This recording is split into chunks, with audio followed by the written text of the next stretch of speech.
Hi friends, and welcome to the second session in this series, Embracing Spiritual Awakening. I just want to note that you have probably in front of you your participant handbooks. And one of the features of this series is that there's actually no identified leader guide. You all have the guide. And it's the same for you as participant, or if you happen to be sharing in the facilitation of the process in your own group, it's the same. We've just decided to give everybody everything and let you figure out how to share the leadership. So I hope that's going to go well for you. You've had one session, and now here you are in the second session trying out that style of shared leadership. The other thing I want you to notice is that at the beginning, you're coming to this session, and perhaps you've had a chance to look at the 5 ways that we suggest that you anticipate or get into this session ahead of time, so that you may have spent some time with those 5 ways of entering into this theme before being with the group today. So that's another feature of this, and I'll make reference to other ones as we go. The other thing I just wanted to mention is the encouragement to keep attending to the life of your learning community. I just think it's really important that as engaging as this theme is, that we don't lose sight of the fact that we're actually living what we're talking about in these small groups. That's what we're doing here, and you folks there. So keep watching the life of your community and sharing the responsibility for maintaining that. So we're here in Alexandria, Virginia, getting to know one another here in the second session. We're spending 2 days in this filming process, and actually, my sense is that we're loving being with one another already, that this is a really nice group, and I'm just delighted that we have this time, and I hope that's true for you too. We're also getting to meet Diana Butler Bass, whose name has become prominent in this whole area of emergent Christianity. And as you heard in the last session, in the first session, emergent spiritual and religious realities in our own context today. Diana, as you've already seen, is an energized and visionary person. It's great to actually be with her. I'm sure that some of that is coming across to you. In this session, Diana is going to introduce to us the 3 B's. And you're going to find that material in your study guide, and with an emphasis on believing. So Diana, let's continue to explore the dynamics of faith. Thank you, Tim. One of the things that I think is sort of interesting when you start talking about this language of awakening, especially using the word spiritual and awakening together, is that a lot of people immediately think, ooh, it's so spooky. And there's a sort of part of my personality that is, as I confessed to you all before, sort of mystical, and I'm very comfortable with the ideas of spirituality and the whole Christian mystical tradition. But there's this other part of me that is an academic. I have a PhD in religious studies from Duke University. And so if we think about being religious and spiritual, or spiritual and religious, putting the things together, when it comes to how I approach doing analysis of culture, I'm both an academic and a participant. I am scientific, and I give a lot of room for the Holy Spirit. So I actually am trying to model out of the heart of who I am what I'm talking about. And so this part of our exploration definitely models Diana, the academic. So I'm just giving you sort of a warning on that. And I don't want people to think that making a spiritual awakening or participating in a spiritual awakening is just kind of vague or fuzzy. But there's a specific sort of shape that is emerging, that the shape that Christianity is going to be taking in the 21st century, I think is already with us, and we can really begin to see its contours. And that's what happens in all the previous awakenings in American history. is that at every one of the historical times when there has been what we call a Great Awakening, Christianity and sort of more broadly faith life in the United States is reshaped. That is, people engage in new patterns, that new theological emphases come to the fore, and what our ancestors practiced as faith is not really quite the same as we practice faith. So part of my job as a historian of Christianity is to remind people that the tradition of Christianity is that the tradition always changes. And in every time of awakening, the tradition changes very rapidly and very dramatically. And I think that's one of the places we are right now, is that Christianity itself is being reshaped by these cultural changes and also by new sorts of internal questions that are arising.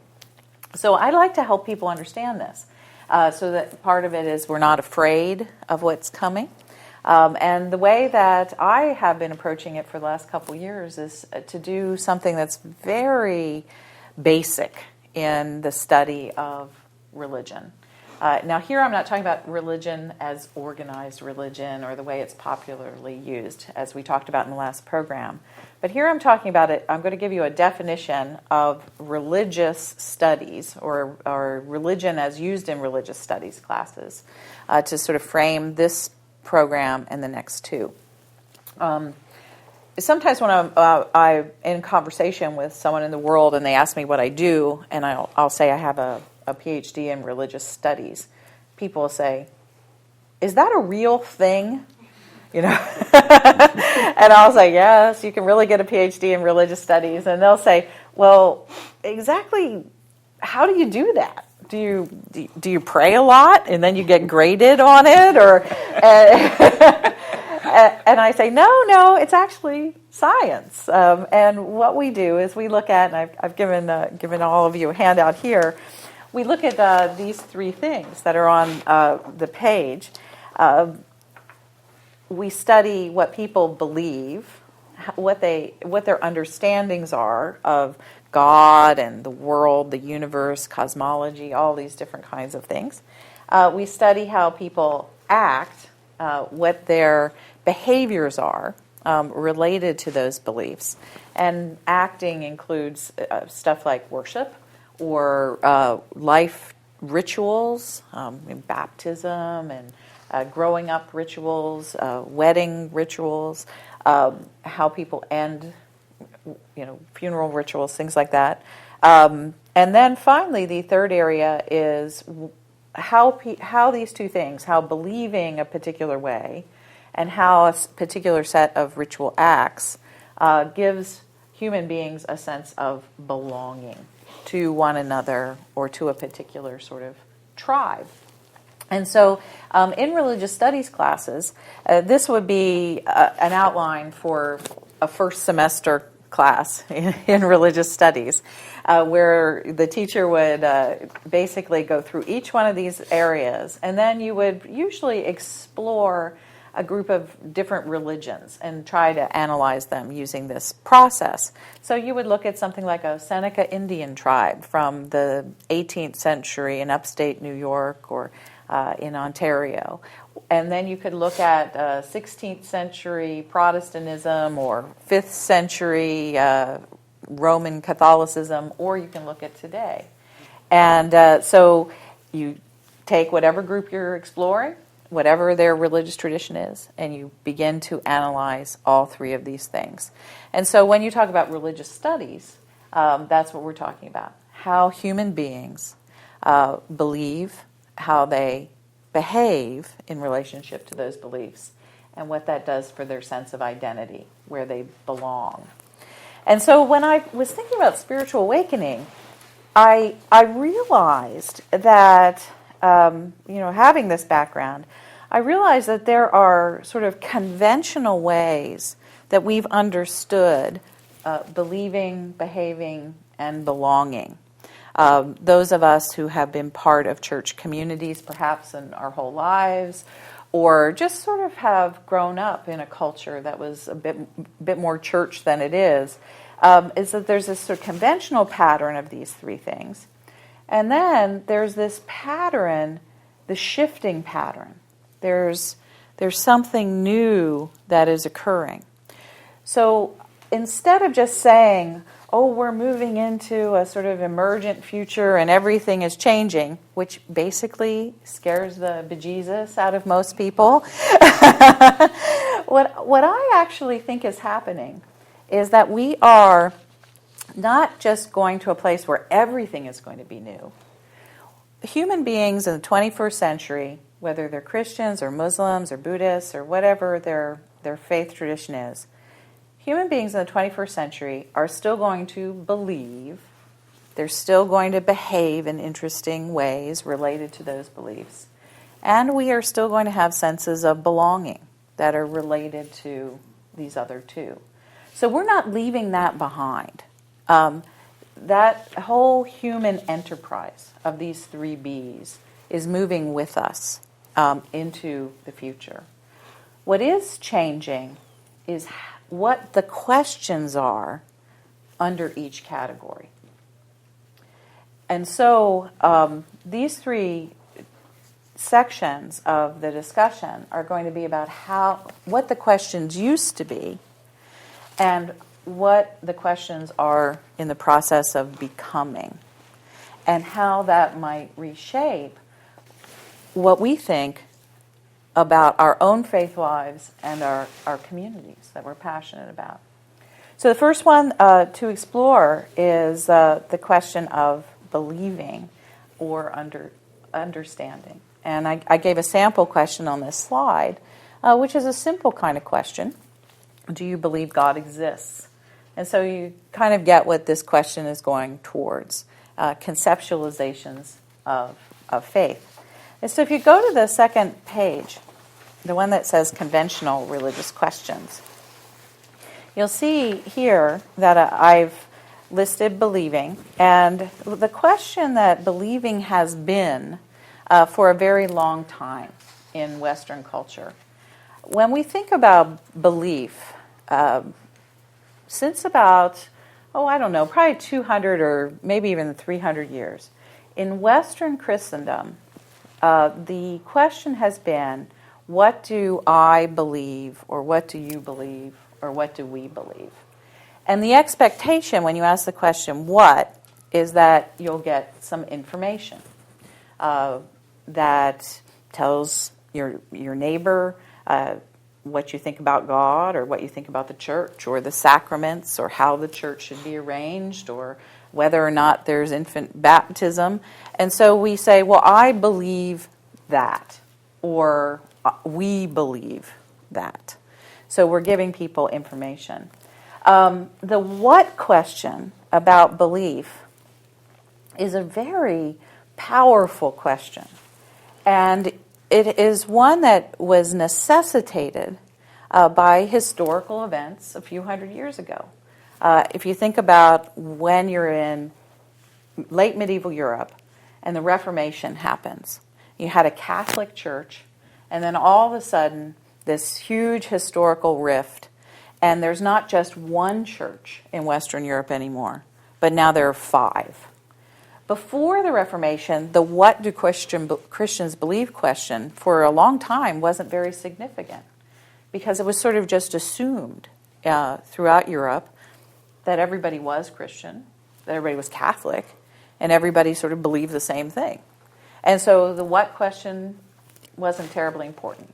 But when you have 5 religious traditions after about 1600 contending for the loyalty of people, they have to be very clear about what they believe.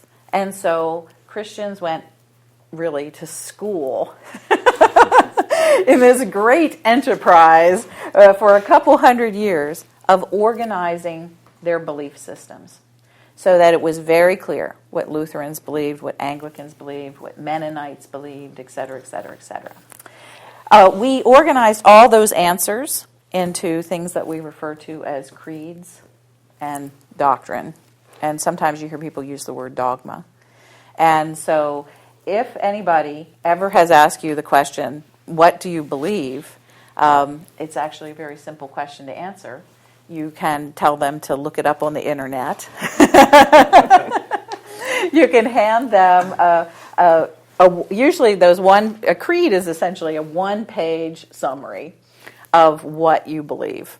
You can hand them that one-page summary in the form of a creed, or, nearly every denomination has a book that's entitled something like What Presbyterians Believe or What Lutherans Believe. So you can send them to your pastor, and you can say, Pastor can tell you, or so that's the what question. And we are very used to that question. I'd really be interested in how you respond to this, because a few years ago, I realized that despite the fact that believing is about what, hardly anybody in my life has ever asked me the question, what do Christians believe? Or what do I believe? The only people who have ever really seriously engaged me on a question about sort of doctrinal information about what Christians believe are some Muslim friends, occasionally Jewish friends, but not even really that much. Yeah, Jews in America and I think in Canada mostly assume that they know what Christians think because they're around so many Christians. And that's really about it. So when I think about the what question, it's almost kind of an empty space in my life. People just don't ask me that question. People assume that they know what I think when they hear that I'm a Christian. And so this is the way that I think the question has changed. And this would be on the third sheet that you have, is that I think that we've moved from the conventional question towards an experiential question. I call it a spiritual question on this particular handout, because it's about how we experience belief. People will ask me the question, and sometimes multiple times in a single day, how do you believe that? I'll be in a line at Starbucks, and just sort of randomly in a conversation with a complete stranger about something related to religion. And they'll say to me, oh gosh, you're a Christian. Well, I would be a Christian, but I just don't know how to believe in Jesus. Or when I've talked to people about potentially becoming churchgoers, I say, well, I go to this church and it's a nice place and we have good community. They'll say, well, I would sort of like to go to church, but I don't know how I could ever recite the creed. How do you do that?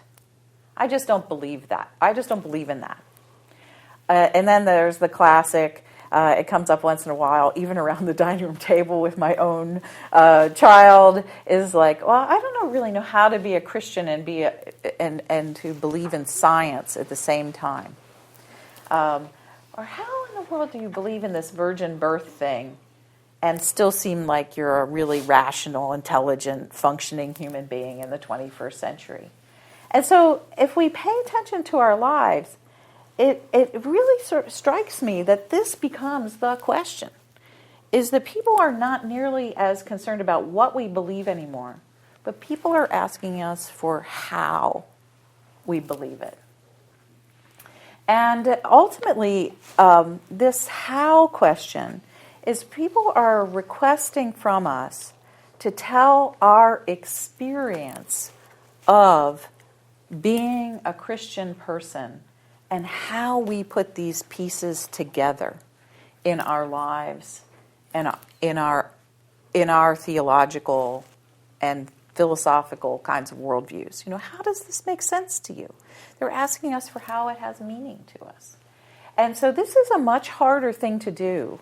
Back in the conventional sort of world, if somebody asked us what we believe, they weren't asking us personally really anything. They were simply asking us for information. And we could hand them a piece of paper that was fairly objective, or we could tell them to talk to our priest or minister. And we weren't necessarily having to invest our own selves in the answer. Oh, this is what Christians believe. We believe in God, Father Almighty, etc. But now people are saying, how do you do it? How do you make sense of this story that you claim marks your life, this story about Jesus, and how does that story connect to your life in the world?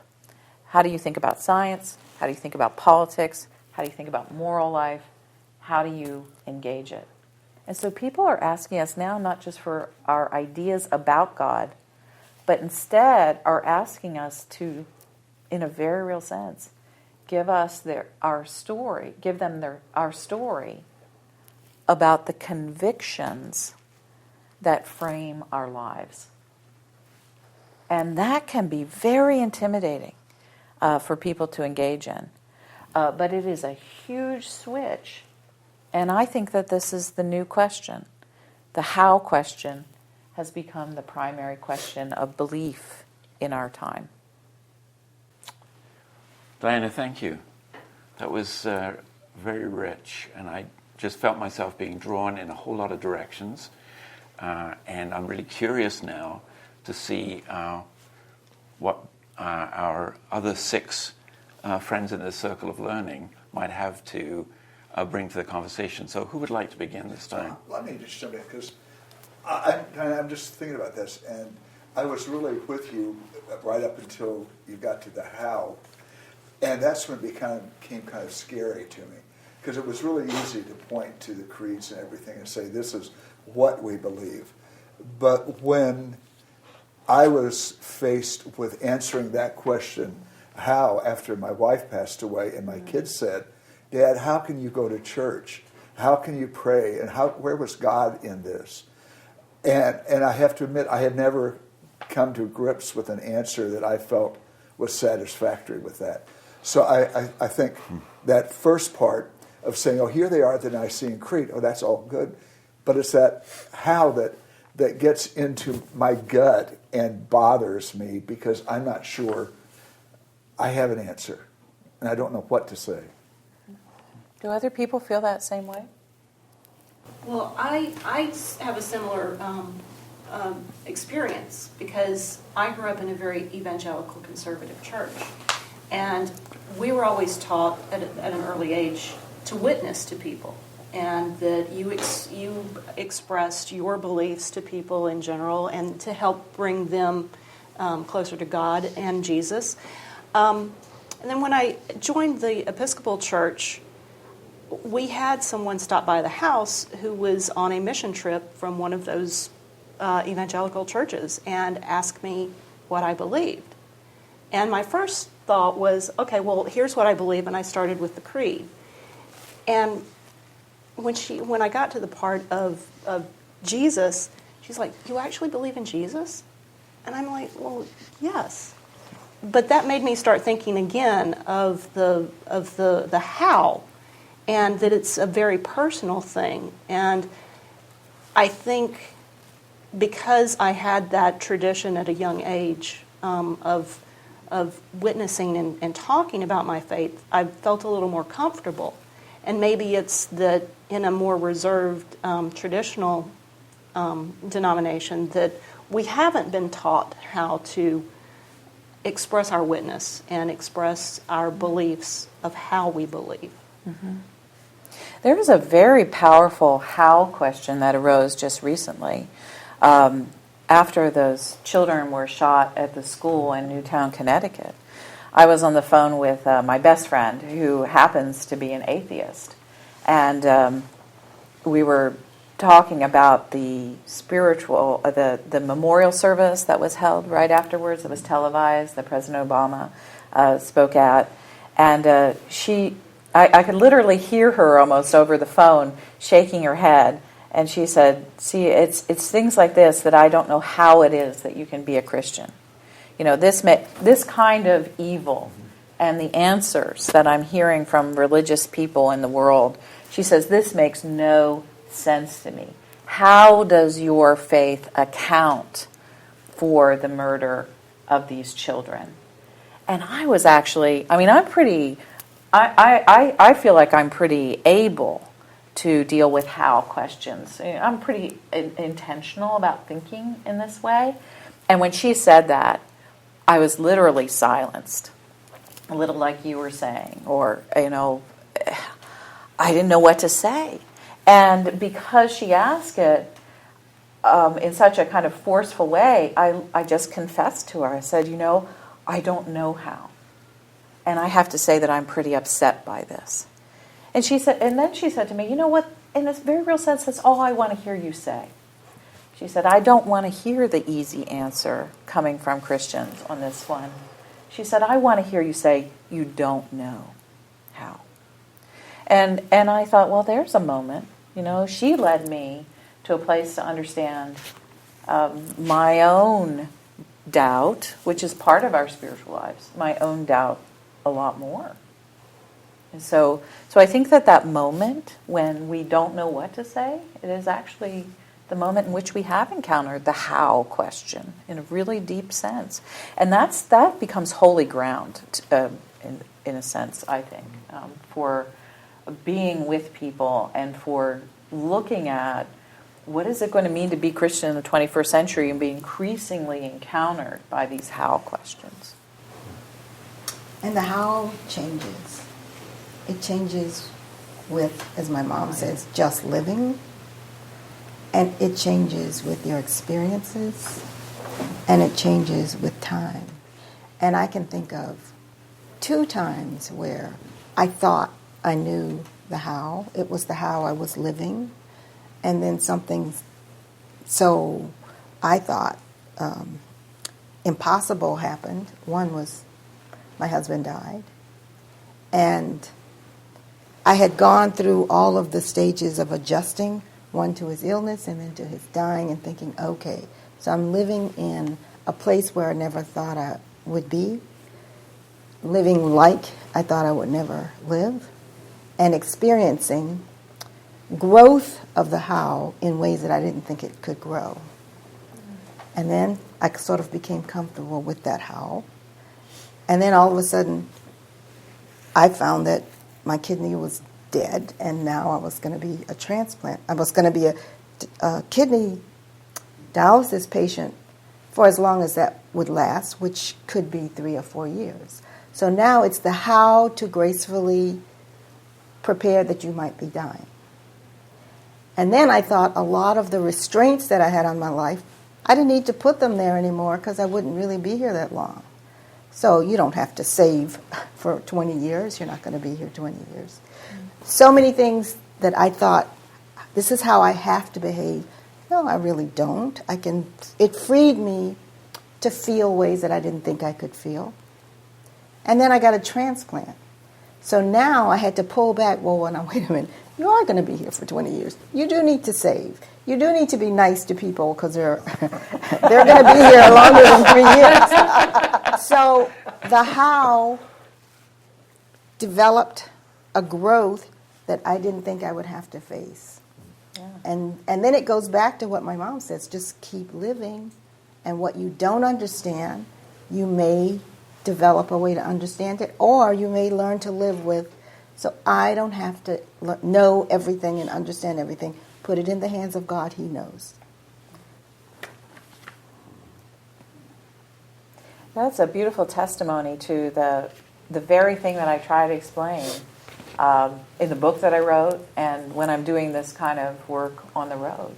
That is an experiential. You're explaining the experience of belief. And that's really what I'm talking about here. Is what does it mean to experience belief, not just be able to have a piece of paper where you can give the same answer over and over and over again. And that's essentially what, when we think about formalized creed or doctrine, there's a very real way in which people in this sort of larger cultural complex, when we say, I believe in Jesus, they think of it as just kind of this flat kind of statement, a creedal statement or whatever. But if we can begin to explain how, in terms of our stories and how our belief changes over time, and that becomes a much different engagement with people. It's not just handing them a piece of paper saying this is what Christians are supposed to believe, but this is how I have experienced belief. over my life. That's thank you so much. That is an amazing story. One of the things that Alex's response reminded me of as well is the word believe itself. That word, it's a very strange word in English. When we look at the New Testament, the word for believe in Greek was the word pistis or pistuo, which means to trust or to faith. And there's really no verb in English which means to faith. And so when the original language was being translated from Greek into English in the 16th and 17th century, translators really struggled with how to take this Greek pistuo, meaning to faith, and put it in English. And they fell across this word, believe, which in their context did not mean to have ideas or opinions about something. The word believe in the original translation context meant to essentially belove, to be devoted to something or to trust something. And so the word believe actually holds within its roots this very experiential kind of dimension of the how. That believe isn't simply about signing your name to a dotted line about a group of ideas or having opinions about God, but it's literally about our disposition toward that God. So in a very real way, the creed could be better rendered, I belove God the Father Almighty, maker of heaven and earth. I belove Jesus Christ, God's Son. I belove the Holy Spirit. And that, I kind of always wish that the Episcopal Church Liturgical Commission would take my my suggestion here and give us a better translation. You don't have to change anything else in the creed, but can you imagine if we just switched those couple letters there in the word believe, and we switched it to belove, how that would change what happened in worship. Wow. I mean, that to me just explodes my heart to think that to move towards that more experiential place about the loving of God or the trusting of God. Yeah, I was sitting here when I was hearing everybody's stories and thinking, when you talked about that question, I wasn't really thinking about events in my life. I was thinking about intentional spiritual practices that I do. And that's how I believe. And it's shaped me. I'm kind of like a spiritual junkie, spiritual practices junkie. I try like lots of different things, and I love them. From icon work to just meditation to different types of prayer and reading scripture and prayer. And that really shows me how to believe. It forms me and shapes me and informs me in many different ways. And it's become quiet time that I cherish very much. That's a lovely place to take us to, Sharon. I've been thinking about what is the key to this kind of way of being, and the thing that I was thinking about was the practice of being present. Like it really calls on us to be present to one another in very particular ways if we're going to live this kind of believe and beloving of one another, beloving of the journey. So what are the practices? And I think, Diana, we may be moving on in the next session to some consideration of practice. But it's kind of there, and I'm interested to pursue that further. But for now, this is wonderful. Thank you for responding. Thank you, Diana, for moving us in this way. And folks, I can only imagine the kind of conversations, exploration that you would now have, and I hope it's every bit as rich as the one that we're having here in Alexandria on this sunny day in March 2013. Over to you, folks.